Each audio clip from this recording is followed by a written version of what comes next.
6 billion lives were lost that fateful day. Men, women, children, hell, animals even. Everything we, as a species, ever stood for, it was gone in an instant. Those who were lucky enough to escape the light, well, let's just say they weren't quite as lucky as they may have initially thought. Several years have passed since the day of activation. My name is Dr. Gabriel Myers. I was an employee of the Foundation long before everything had gone to shit the way it did. Back then, I was a researcher who was commonly tasked with studying most of the anomalies at different sites across the world. The week before it all happened, I had been transferred from Site 65 to Site Area 74. The reason being was that at that time they needed a new researcher to replace another fellow researcher who had been killed in the process of experimenting on an SCP. Come to think of it, I don't even think I ever got a chance to find out which SCP killed that researcher. Everything fell apart before I even had the chance to.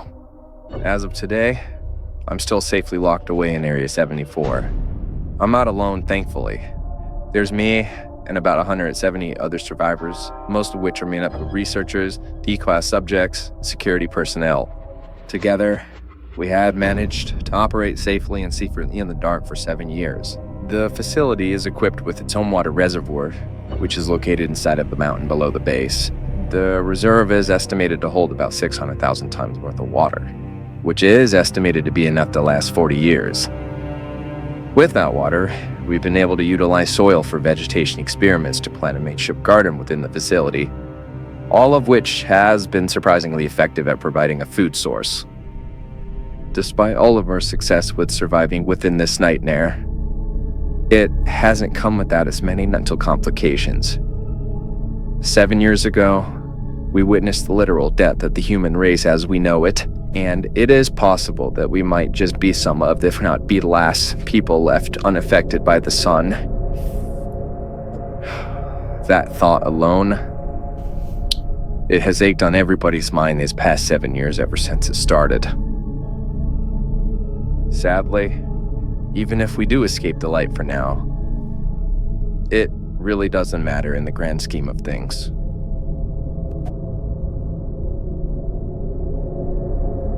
Personnel have attempted suicide to escape this hellish nightmare. Unfortunately for them, there was no success in that. The result of 001's effect on the sun has mysteriously caused death to cease to exist.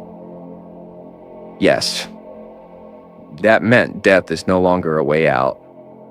It's no longer an option. I'm writing this report because I feel that I should write down a record of the current state of the world and of the survivors here at the site. I'm trying my best to stay on track with my reports to our administrator. However, it's been getting quite hard. I've found a comfortable way to stay distracted from the world outside. That being the garden, it and its artificial lights. They kind of remind me of the old world. The world before this nightmare came about. I still frequently have nightmares about the day when it happened. Hell, I remember it very vividly. Too vividly. The day when it happened, I had woken up that morning and was getting prepped for analyzation of the SCP I killed that researcher earlier. That morning started off typically just like any other morning. It was cold, task-fueled, not all the coffee one that could possibly ever need. It was approximately 1:03 p.m. in the afternoon by the time we had finished discussing all of our current tasks for that week. I had been walking down to the D-class sector of the facility afterwards. I was supposed to head down to the ward in the office to get reports in the D-class who had witnessed the experiment when it went wrong. It was about 1:52 when I had reached the warden's office. I had been granted authorization to access the files to the D-classes, so I had taken the opportunity to start on my reports. For about 23 minutes, I had been documenting and reading through all those files. Nothing was out of the ordinary that whole time. Well, that wasn't until I had finished up, however.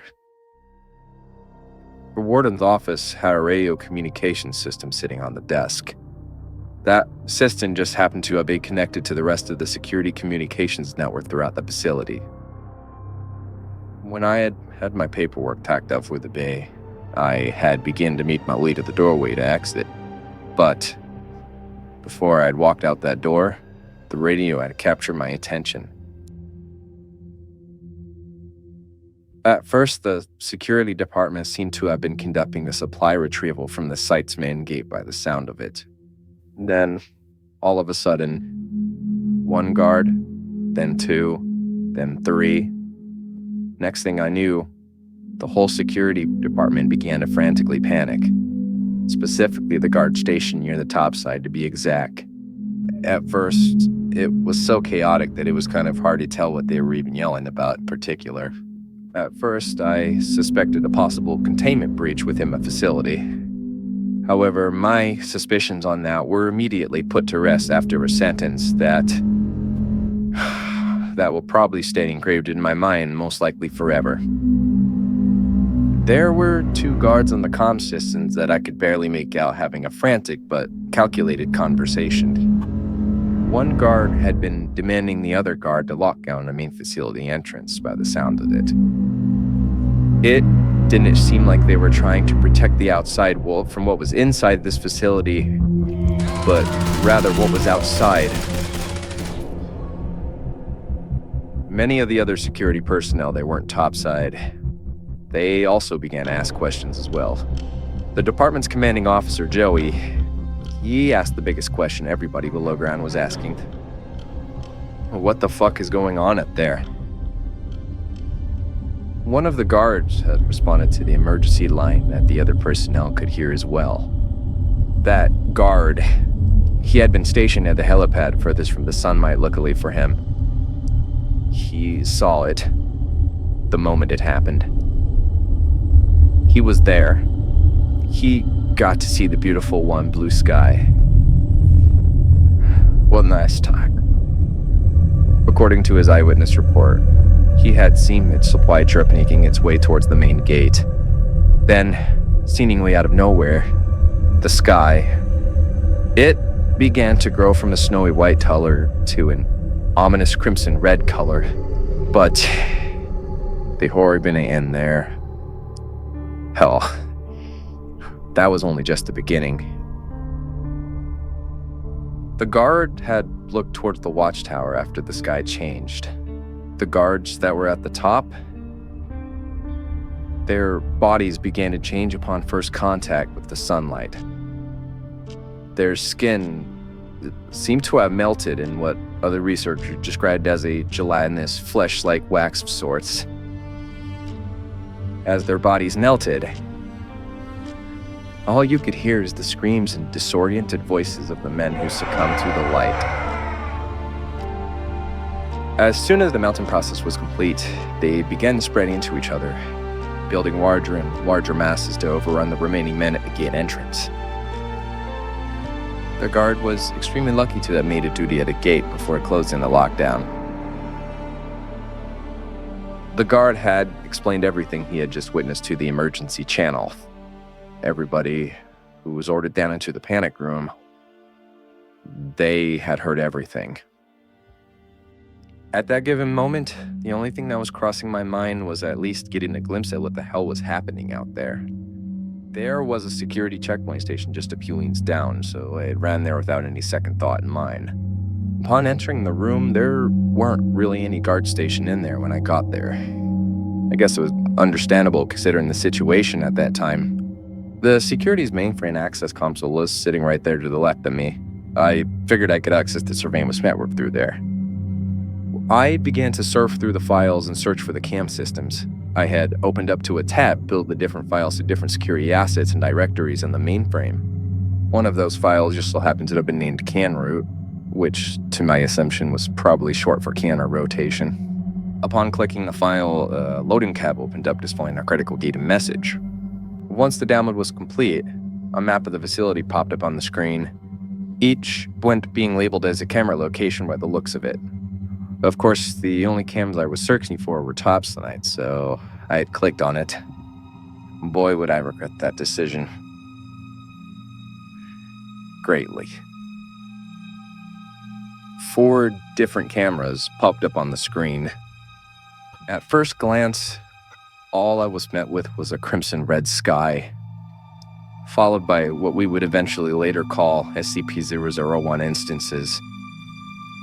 At the moment when I first saw them, I'm pretty certain I had fallen out of my chair purely out of shock.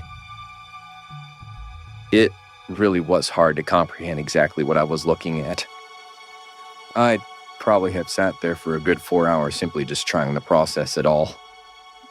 There's really no telling for certain how long we'll successfully survive down here. Every day I wake up, that's the first thing I always ask myself. How long do we have before we eventually have to face the inevitable?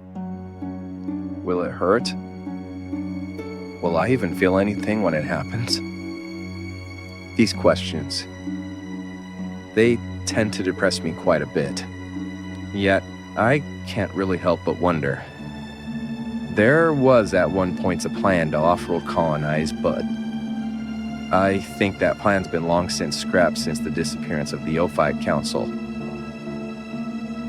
For everyone left in the Foundation, it's best for us all to comfort each other while we still have time.